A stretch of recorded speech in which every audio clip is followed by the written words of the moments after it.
Welcome, everybody, to the Oklahoma Drill Podcast. I'm your host, Andrew. We have our co-hosts, Matt and Vitor, here as well. It is finally game week. We are less than 7 days away from the very first matchup, Jets at Panthers in Charlotte, North Carolina. I know we are all excited. We are going to preview the entire game, break down the keys to the win for the Jets, what they have to do to walk away with a victory. There's a lot of things going on with this game. It's a really tight matchup. I actually think this is a game the Jets have a good shot at winning, but we'll finish it up with our final score predictions at the very end. We're going to jump right into it, start with the offensive side of the ball. And when we're talking about Panthers Jets on offense, first thing we have to talk about is neutralizing the pass rush. We can't have Zach Wilson on his back. We have to have him getting more opportunities to drop back, have a clean window, complete passes, and not get hit. That's what a good, successful offense does. And the first way you do that is to establish the run. Obviously, the Jets want to run the ball. We've known that for months now. We've talked about it for a long time. They're going to want to run the ball. They're going to want to ground and pound. It's going to be on Ty Johnson, Michael Carter, Tevin Coleman. All of those guys are going to be getting touches. They just activated Josh Adams to the active roster today. Michael Pirine is day-to-day with an injury. It seems like he may or may not play, but it seems like Josh Adams might. That's another guy that's going to get opportunities and could ground things out and help the offense. Guys, what else do you think they can do to help the offense? Well, one thing I would do is incorporate something that we didn't see at all during the preseason, which is jet motion with Moore. I want to freeze those athletic edges. Burns, we don't want him teeing off on Fant. We don't want him teeing off on Moses, whoever our right tackle is. We want him always thinking what else is going on. And using jet motion with Moore will just freeze him. He has to worry now about this guy coming around his edge. And we can do that with that, and maybe even incorporate double jet motion with Jeff Smith on the other side. Keep Hassan Reddick on his toes as well. That's just one thing I would definitely do that we didn't see during preseason. Yeah, and one aspect that's really important for LaFleur here is to give Zach quick answers, right? On third down, because third downs will happen eventually, you got to give Zach quick answers, like what he did a lot throughout the preseason. Motion, stack. Show the defense, give a stack look, a free release to someone, and the ball has to be out. Third step of the drop back, boom. You cannot have Zach Wilson hitch stepping on third downs, waiting for somebody to get open against this pass rush. You just can't. Give your quarterback quick answers. Zach has shown us that he can play within the rhythm of the offense. So Zach also, for one, cannot hold on to the football forever. He needs to know that pressure will be there. He needs to hit third step of his drop back, get the ball out. And LaFleur needs himself to give Zach the quick answers. Yeah, I completely agree. 100% with the stacked alignments. I think with this being Elijah Moore's first game, we're going to see a lot of things that we didn't see in preseason. And that's good because the defense isn't going to be able to prepare for it. They're not going to have tape on it. And specifically, I think you're going to see some play action shots where Elijah Moore lines up in a stacked alignment and gets a free release, and they get him going vertically down the field. You get Elijah Moore with a free release down the field with his speed, it's going to be hard for somebody to catch up to him. That might only happen once they get the running game going enough to set up that play action shot and get the look they want. You can't be calling that on the first drive because it may not be open. And then you've already given your trick away. It's not going to be nearly as effective. So I completely agree. The best thing for them is to neutralize the pass rush. On top of that, controlling the clock, and we'll get into that when we talk about our defensive matchup. But limiting the opportunities for the opposing offense to score is important if you can control the clock and have long sustained drives that end in points. Just control time of possession, keep your offense on the field, keep it consistent, keep it churning, and something the Jets offense hasn't been able to do in a long time. Just be stable. And I think they have a good chance of being solid and scoring a handful of points on this defense. That's going to get us into the next point. Matt, go ahead and take it away, where you got to feed a couple of these guys. We already talked about it, specifically Corey Davis and Elijah Moore. Absolutely. So we might be without Crowder since he came down with COVID. So this means it's going to be the Moore and Davis show, and we'll see who else emerges, whether it's Mims or Cole. But these guys are going to be primed for a great game. We got J.C. Horn on the other side, who is young, and I loved him coming out. I think we all did. Is he there yet? I don't think so. And we've seen him go up against Moore as well. And Moore had a good day against him as well. So I am not too bent out of shape about that matchup if they put Moore on J.C. Horn. They also have Dante Jackson, who had a decent season last year, and Jeremy Chin, another young stud in the secondary. They got some guys back there, but I like our chances, especially with the skill set of Moore and Davis. I think they'll definitely have themselves a game. Yeah, Moore and Davis will be key for the Jets. And Andrew, what you said, it's a very crucial point for this game. The Jets didn't try a deep shot in the entire preseason, and that's because they were without Elijah. With Elijah Moore, this part of the Jets' game plan changes. I feel like you're going to see at least a couple deep shots to Moore. Play action passes, a double move, a post corner post. Moore is a great route runner. He's fast. And if the Jets are running well and successfully with the football, you got to expect those shots. And I was talking about third down early. Corey Davis is the third down guy. He needs to get open on third downs on man-to-man situations. He needs to give Zach this quick answer that I was talking about. First, scheme it up. Zach needs to execute it, and Davis needs to be open. And he showed us in preseason he can get open on third downs. He has a great menu of route running. He can release the way he wants. He has great ability to cut on top of his routes. And I feel like third down, Davis will be the guy. Elijah, as a jet motion guy, deep shot guy, gadget guy, will be key. But Corey Davis will be the one that will move the chains for this offense. Yeah, I totally agree. And going back to what you said about Elijah Moore and deep shots, I can already see a sequence where, just like we talked about for God knows how many months now, it's going to be an outside zone play to the left, and it'll be a bootleg off play action, and they'll run a crossing route on a deep cross with Corey Davis going one way across the field. And the next play, they'll run wide zone play action to the opposite way, and it'll look like Elijah Moore is going on the deep cross, and he'll slam on the brakes and cut up the field vertically on a double move, and then he's wide open. And it's the same play that Lane Kiffin got him wide open on when he threw his clipboard in the air. We haven't seen that stuff yet, but the fact that there's potential for it is what is going to be challenging for this defense. And it's going to have to make them on their Qs, on their Ps and Qs, and on everything they need to be on. Otherwise, they're going to get guys open. They're going to have things that they haven't seen on tape, and there's going to be opportunities to exploit this defense. I'm really excited to see how these two guys play off of each other. Yeah, I'm really curious to see how LaFleur times it, because he needs to get that timing right. Because like we were just saying about that pass rush, we don't want them teeing off on our guys and teeing off on Zach. So they need to be very surgical with how they use these deep passes, because if we do it the wrong way, if they're able to beat Fant, if Fant's getting beat like a drum all day, then I don't know if they'll stick with it for the whole game. They got to keep him honest, but at the same time, we got to keep Zach upright. That's definitely the balancing act. I think the advantage is when you do call play action on deep shots like this specifically, and hopefully they have established the run to the point where it has to be respected. Your offensive linemen don't really have to naturally pass block.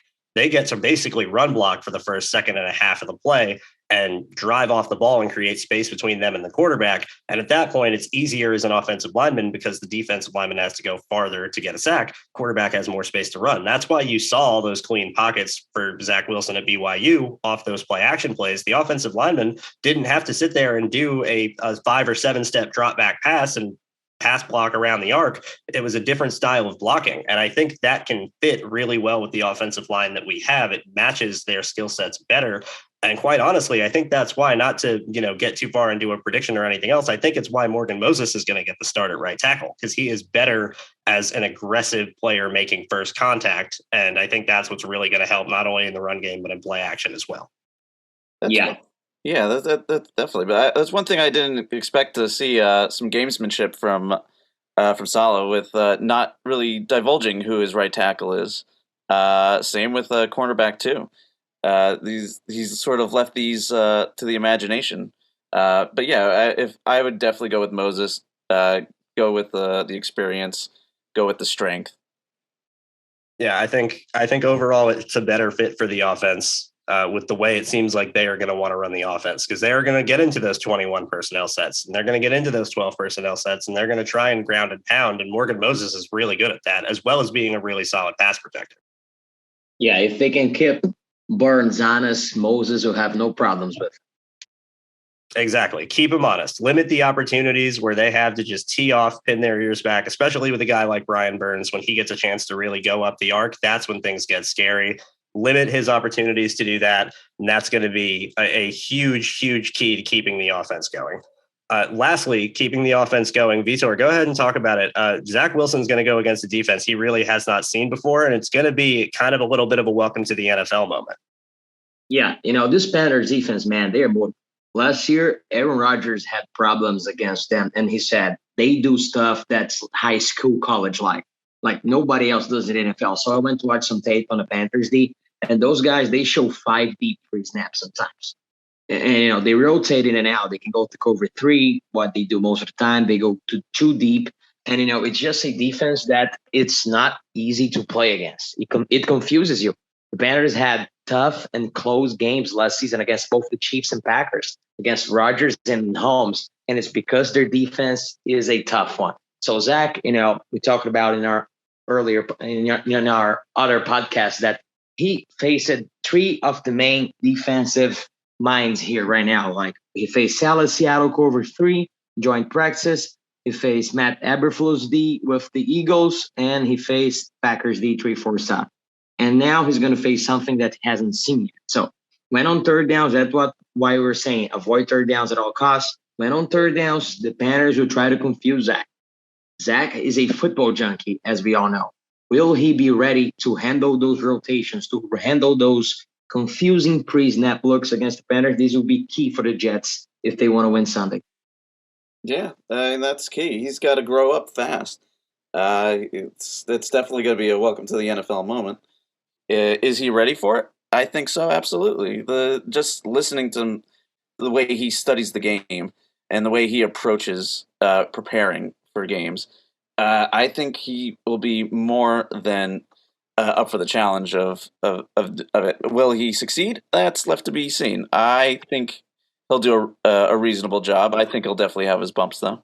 Yeah, I definitely think he'll have his lumps. But the one thing about Zach that I loved about him as a prospect, and I think is what's going to make him really good in the NFL, is his ability to look at a defense pre-snap, see where everybody is based on space, quickly process where they're rotating to, and attack where they're not going.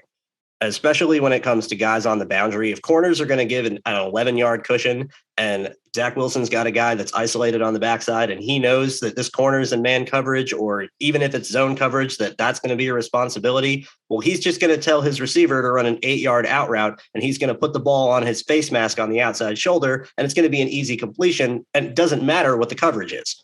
Let alone if he knew it, let alone if it was confusing or he dissected the defense, he was able to sit there and go, this guy is 9 yards off. I can throw the ball here and beat him with my arm because I can put the ball wherever I want with good velocity and good placement. And it's what I said is his equalizer.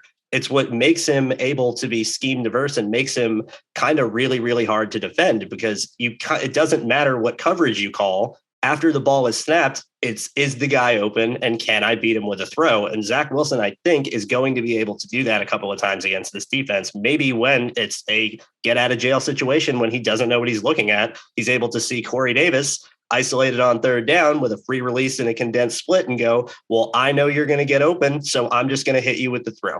I think it could be a really beneficial situation. And you can't do that without confidence. And he's still young enough to have that confidence. He hasn't been hit a lot. He in the NFL or even in college, he wasn't hit a lot. So he can go into this game fresh, a blank slate, pretty much. He can look at it with all the confidence in the world and get it done. Yeah, 100% agree, guys. The Jets who have to keep Zach comfortable early, give him the easy throws, refer just to that, give him the motion aspect of the game to ID the defense. And that's what you said, Andrew. Zach can attack space. I hope he doesn't get fooled thinking one space is open when it's not. And I really do think he won't. I think he'll play really well, and he's going to find some favorite spots on this Panthers D. Yeah, I think so too. His processor is so quick, and he can diagnose what he sees so fast that even if it might not be what he's expecting, he's going to come off of it. And he doesn't hang on things for very long. And that's where you're going to usually rookie quarterbacks get caught, is they don't know what they're looking at and they get stuck looking at something for too long. And then it's, you see ghost, as we've seen before on this team many times.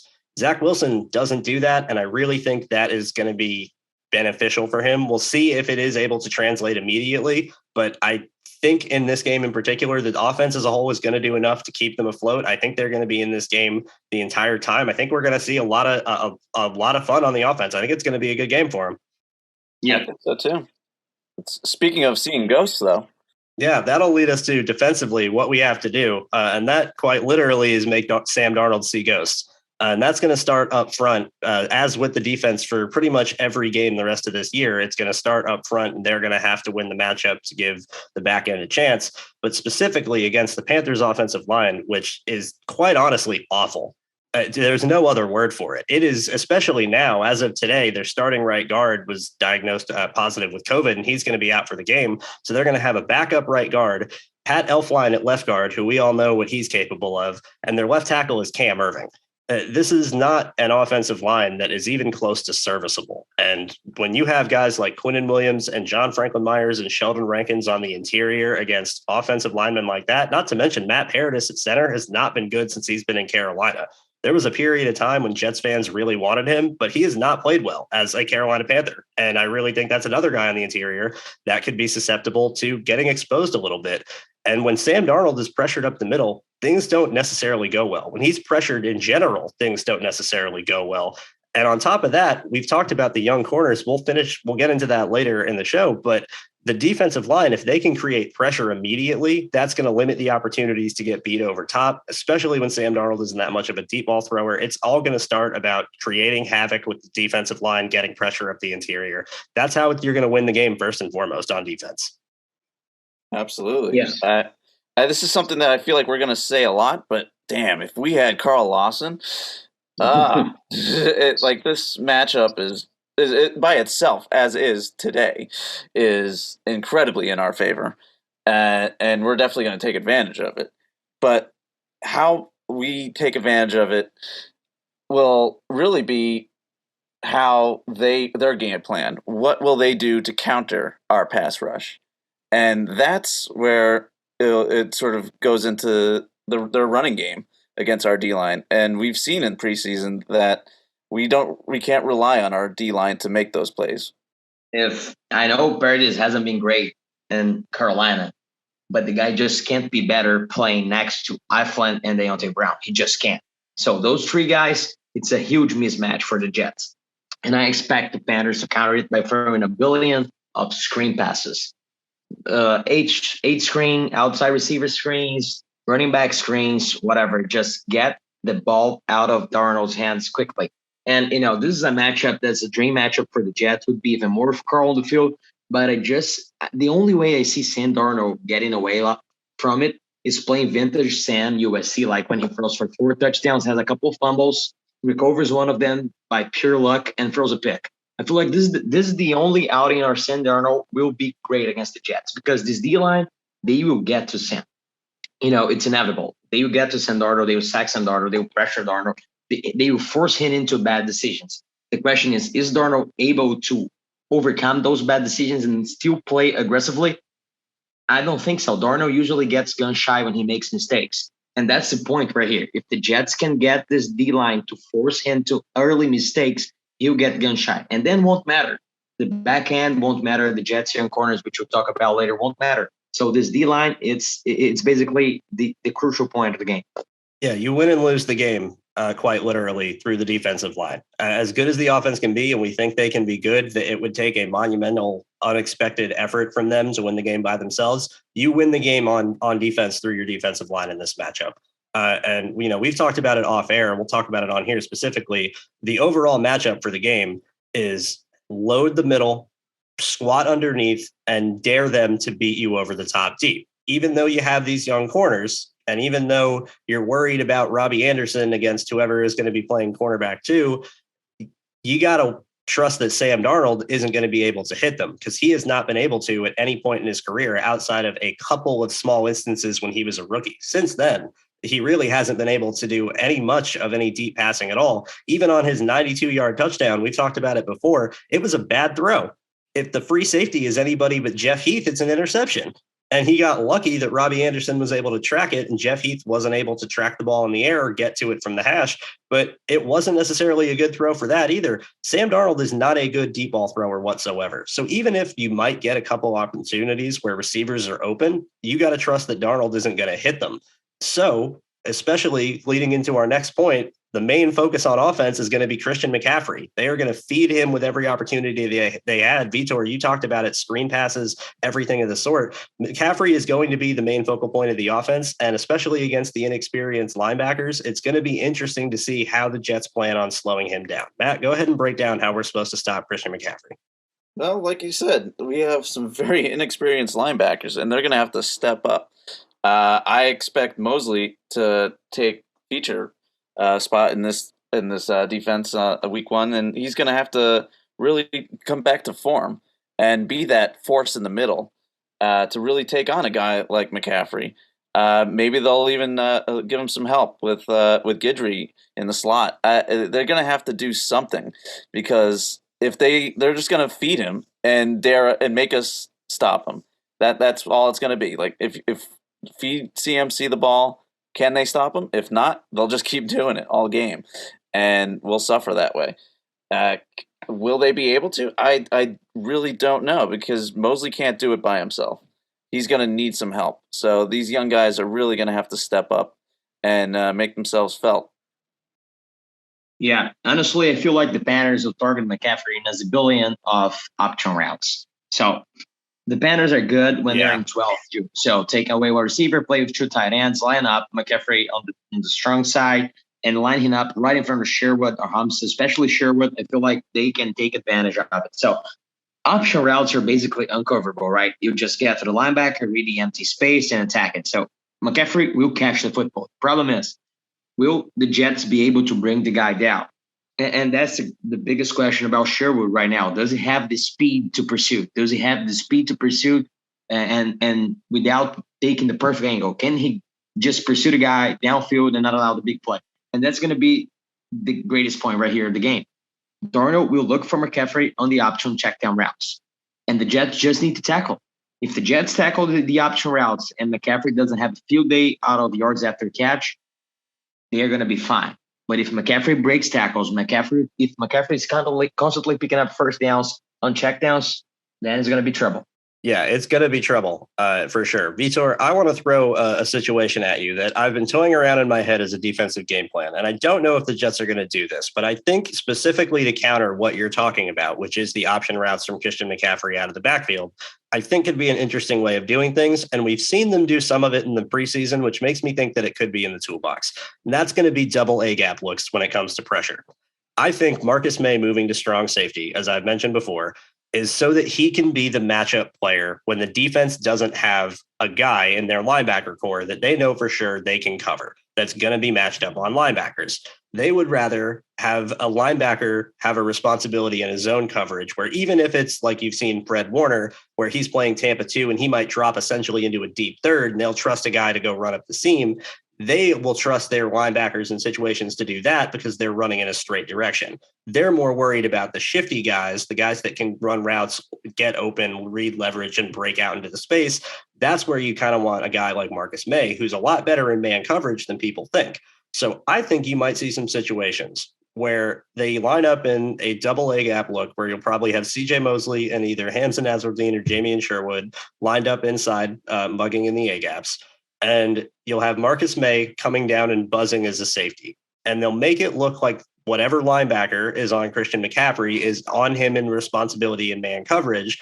And in reality, they're going to have Marcus May come down and buzz, pick up McCaffrey in man, and that linebacker is going to drop out and go deeper.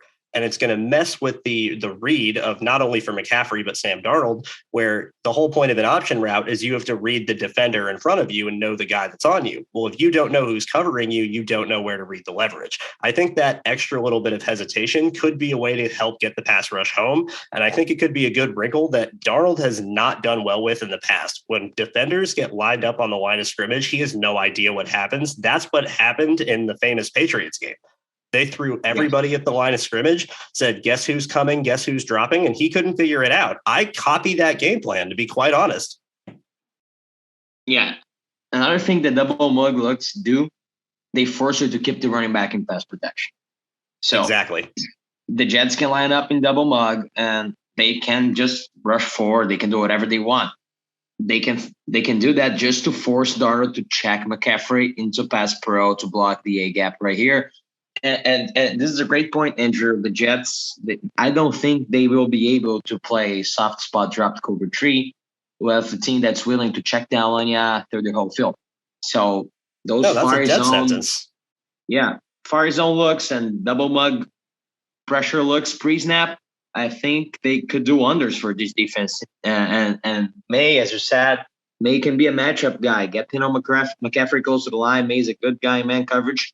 I feel like this could be a plan. Yeah.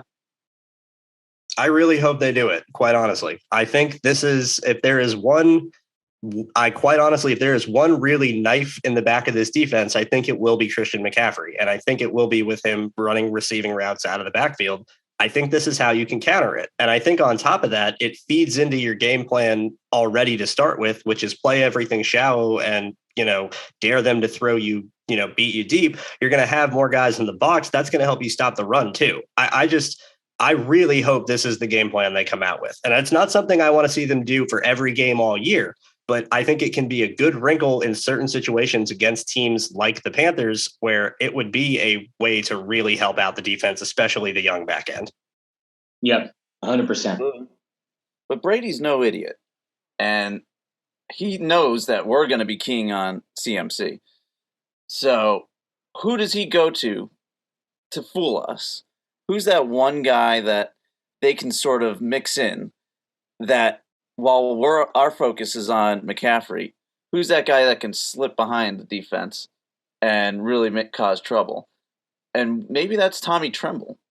That is true. Tight end is certainly going to be a matchup to look out for. Hopefully, we'll see more reps of C.J. Mosley on Tommy Tremble than we will our other linebackers, but I'm confident in our other linebackers. I think they're going to get better. I trust our coaches, and it's not like Tommy Tremble is prime Rob Gronkowski. This isn't a daunting matchup. I think the scheme helps. And like you said, Joe Brady is not an idiot. I think he is a very solid offensive coordinator. And I think he will have his opportunities to dial up some favorable matchups as well. But once the ball is snapped, it becomes about the players on the field. And I don't think that the Panthers tight ends are that dangerous enough to where I'm worried about our linebackers being completely and totally outmatched. Yeah, I agree. Well, that's going to lead us to the last point defensively, and that is the young secondary. We've talked about it before, but it is probably the most important part of the defense outside of the defensive line generating pressure for what the Jets can do with just their personnel. The young secondary is going to be up in the air. We don't even know who the cornerback 2 is going to be. LaMarcus Joyner is also hurt right now. They've signed a couple of safeties to the active roster because Ashton Davis is hurt as well. We might not have our starting free safety or backup free safety come week 1, and that's going to be behind a bunch of off corners who we're not sure who's even going to be playing. Vitor, how is this going to shake out? Yeah, it's not looking good right now, but as we said, it starts with the front four. If the D-line creates pressure, these corners will get in favorable spots. The problem is the Panthers, they have some talented wide receivers. Darius Marshall, they have Robbie Anderson, they have DJ Moore, and we're talking about right now who could be the guy that Brady looks for to slip the across the defense if McCaffrey gets covered. It's DJ Moore, I think. I think they're going to move DJ Moore around a lot. They could use him in the backfield. They could use him in the slot, outside, quick screen passes, shallow pressers. And he's going to be a guy that could cause a lot of problems because he's a good route runner. He's aggressive with the ball in his hands. And I feel like he's going to be the go-to guy of Darnold. Robbie, he's great running deep routes. And even though last year the Panthers used him a lot as a shallow route runner, and we know Sam's not a great deep thrower, as Andrew said. So the matchup, I think, for me is cornerback 2 or right side cornerback against DJ Moore. And I really like Michael Carter II against DJ Moore right here. I know that Salah said he envisions Javelin Guidry playing outside more, but skill set wise, I view Michael Carter a bit more ready to play outside. And I feel like he could match up well with Moore. He's a good mover. Has fluid hips, attacks well the wide receiver. So I feel like Michael Carter against DJ Moore could be a good matchup for the Jets. Another thing about the secondary, not much on youth. I feel like Lamarcus Joyner will be missed. Even though Darnold doesn't throw the ball deep as much as we were saying, like he's not a great deep thrower. Him and Marcus May playing together gives the Jets the ability to interchange. They could play May deep, they can rotate, they can confuse Darnold. Then if there's another guy playing that's not Lamarcus Joyner, they will be more static, I think, with the guy playing free safety and May playing closer to the line. So it's another thing that could help Sam with a defense that doesn't rotate as much as it would having Joyner on the field. What do you guys think? You know what? I was thinking, what if they put Michael Carter back there instead of Joyner? Because I think he can sort of play that role as well, and sort of free up the middle or the boundary with somebody else like Guidry or Eccles if he's healthy. I kind of like his physicality to match up as a safety. But what do you guys think about that? Well, Yeah, I have a couple of points. I certainly agree. The guy that is going to be getting the ball outside of Christian McCaffrey is going to be DJ Moore, but I don't think DJ Moore is going to be lined up on the outside. I think they drafted Terrace Marshall specifically to be their other boundary receiver so they can get DJ Moore in the slot where I think they can do more with him. Just like we want to do with Elijah Moore, they want to get him the jet sweep opportunities. And while, yes, you can do that as a boundary receiver, you usually see that more when you're in 12 personnel sets, not as much when you're in 11 personnel sets. And the Panthers want to run a lot of 3-by-1. They wanted to have Terrace Marshall as their isolated receiver in 3-by-1 so that their other receivers can be Robbie Anderson on the other boundary and DJ Moore in the slot, whether it's a tight end or a fourth receiver that goes anywhere else in between. That, you know, that's up for them to decide, but they wanted that as their 3 receiver looks when they go 3-by-1. I think it's going to be the matchup of who is on Terrace Marshall on the boundary more so than it is going to be about who is on DJ Moore on the boundary. So that's why I think I'm going to put my prediction out on the table here. The cornerback 2 is going to be Javelin Guidry, and Michael Carter II is going to be the starting slot. And because of that, just like you said, it is going to be up to Michael Carter II to be on DJ Moore.